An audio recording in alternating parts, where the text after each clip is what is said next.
Estimasi pendakian Lembah Lohe. Perjalanan menuju Lembah Lohe dimulai dari kota Makassar, sebuah kota pesisir yang ramai dan menjadi gerbang utama menuju pegunungan Sulawesi Selatan. Dari pusat kota, perjalanan darat menuju Pos Regis Lengkese memakan waktu sekitar 3 hingga 4 jam menggunakan mobil maupun motor.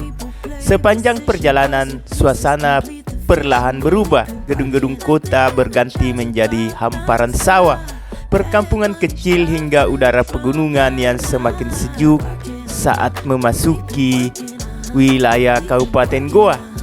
Sesampainya di Pos Regis Lengkese, petualangan sesungguhnya dimulai.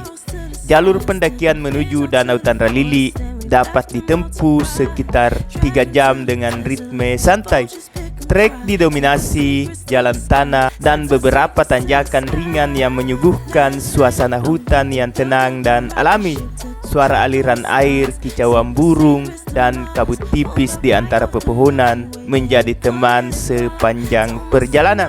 Danau Tandralili sering disebut sebagai Ranu Kumbolonya Sulawesi Selatan. Danau ini berada di kaki pegunungan Bawah Karaeng dengan air yang jernih dan panorama yang memanjakan mata.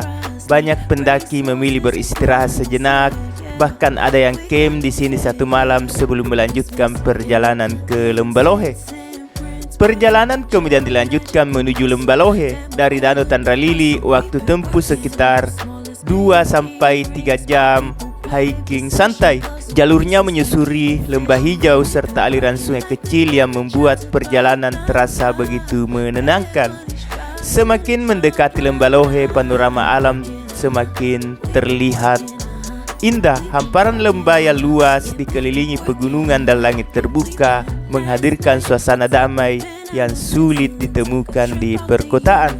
Lembah Lohe bukan hanya tujuan perjalanan tetapi juga tempat untuk menikmati ketenangan alam Sulawesi Selatan dalam bentuk yang paling indah.